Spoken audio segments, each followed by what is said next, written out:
Charlie to have the courage to seize these opportunities and the creativity to make the most of them. These are lessons that every child on the planet can benefit from hearing, which is why it's so frustrating to find out how close they came to being tarnished by modern day censorship.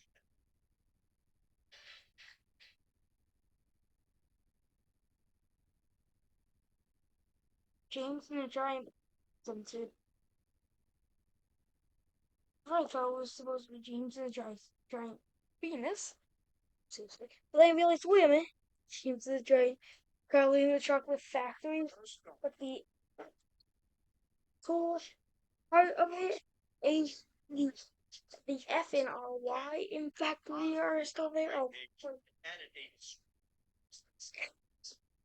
many years ago, so we regularly use language to ensure that it can continue to be enjoyed by all today.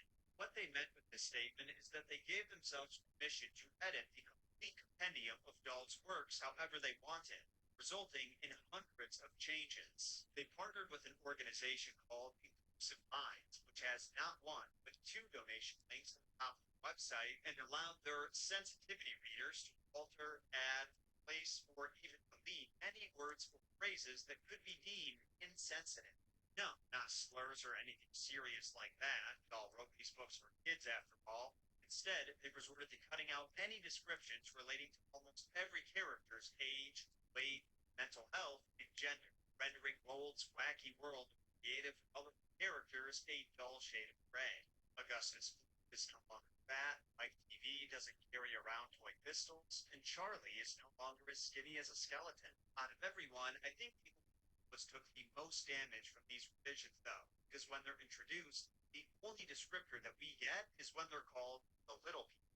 It's extremely vague and doesn't give the children reading the book any clue how to visualize that, because apparently getting more specific would be offensive.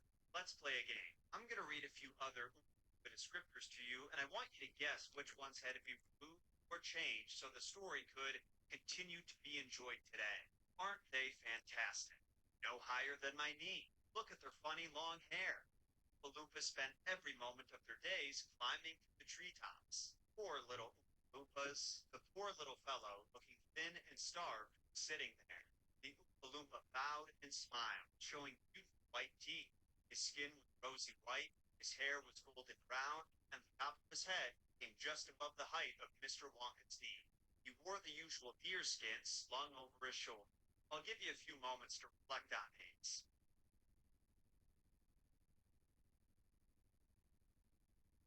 If you guessed all of them, you'd be correct. Every single one of these was removed, and only one was replaced. Which one would that be? Poor little fellow, thin and starved, sitting there. So what they replace it with? Drum roll, please. Fellow was sitting there. And to be honest, I'm appalled they would use a gendered word like fellow. Seriously, though, what were the sensitivity readers concerned about with these statements? Who would be offended by that? Did they really think that a child reading these would have their feelings hurt somehow? And why are these things anything to be offended by? Because I'm telling you right now, I was a short, skinny little kid. From kindergarten to sophomore year of high school, my head was the size of a bowling ball and my body was as thin as a toothpick. I basically was, and I doubt I would have interpreted the description of them starving to death as shaming my body type. And if one of these sensitivity readers told me, hey, we were this from the book because we didn't want to hurt your feelings, I would ask them why. Why would that hurt my feelings? Are you implying there's something wrong with being skinny? Because I can run really fast. Maybe it was bigotry they were worried about. The last thing you want is kids becoming prejudiced against fantasy creatures.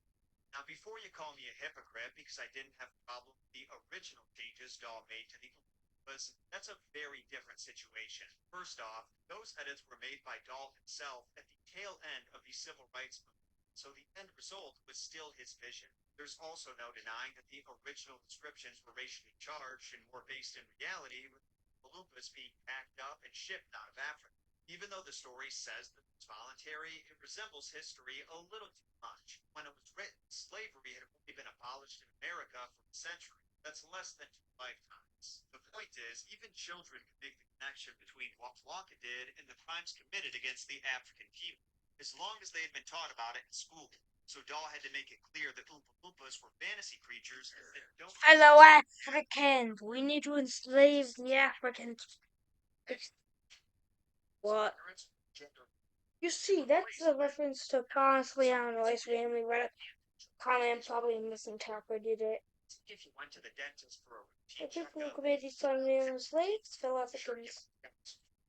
Eventually, there's no evidence you had any, and now you can't chew. But if you ask the dentist, he'll claim he's a hero because he stopped the cavities before they could even start. You know what? You're right, doctor. Why did I even ask? Big old easy yogurt.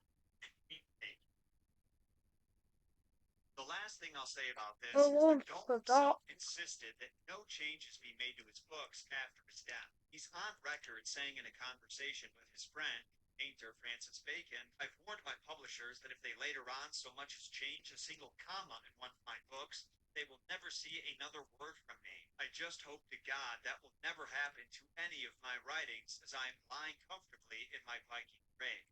Puffin Books and the Roald Dahl Story Company were willing to go against the wishes of a dead man in order to distance themselves from him, but were also happy to profit off of his life's work for decades and then sell the rights to Netflix for $686 million. They sent out the sensitivity readers to plant their flag in the moral high ground so everyone could see their virtues far and wide, and then misled the public about the severity of the changes. When discussing the revisions, a spokesman for the Roald Story Company said, our guiding principle throughout has been to maintain the storylines, characters, and the irreverence and sharp-edged spirit of the original text. Any changes made have been small and carefully considered. That is one big pile of shit. Roald Dahl was not a perfect person, by his own admission, but there's no arguing that his work has been a net positive for children around the world. Not only because of the inspiring messages they contain, but the amount of fun that kids have while reading them can spawn a lifelong love of reading and therefore learning. And I think we can all agree that's a good thing. But just to clarify my stance, because I saw some confused comments when I talked about this, the messed up origins of James and the Giant Peach, I am not telling you what to read your kids. If his original words don't sit well with you, my advice would be to simply not read his books. But for some reason, the offended always forget they have the option not to partake. So if you want to buy a revised edition, that's your prerogative. Personally, I would rather my child read award-winning books from an esteemed but imperfect author than a version that was manipulated by a bunch of nameless, faceless sensitivity readers like the ones at Inclusive Minds. There is no guarantee that their personal views and values are any better than Dahl's, so I'm not going to defer to their judgment about what's best for my children. Fortunately, no matter what end of the sensitivity spectrum you're on, your needs can be met.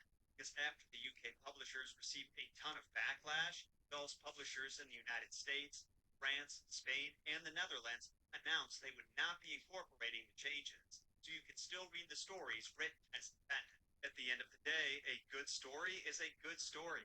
There's a reason that Dahls have stood the test of time.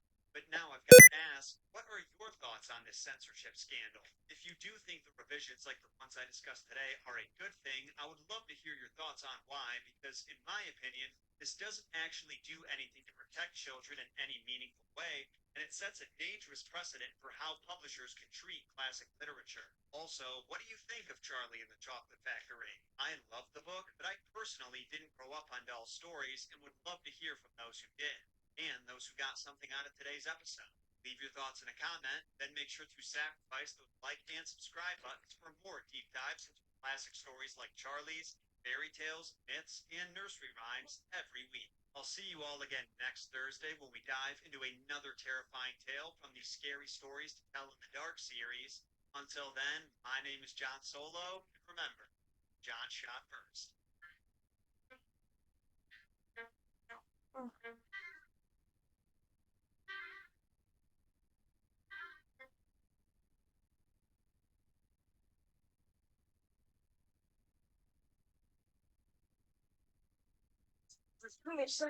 When you get the soundtrack, Those computer against the wall.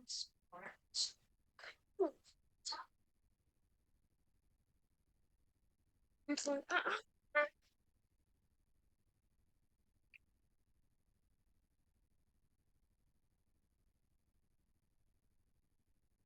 I'm was first published in the 1980s, these scary stories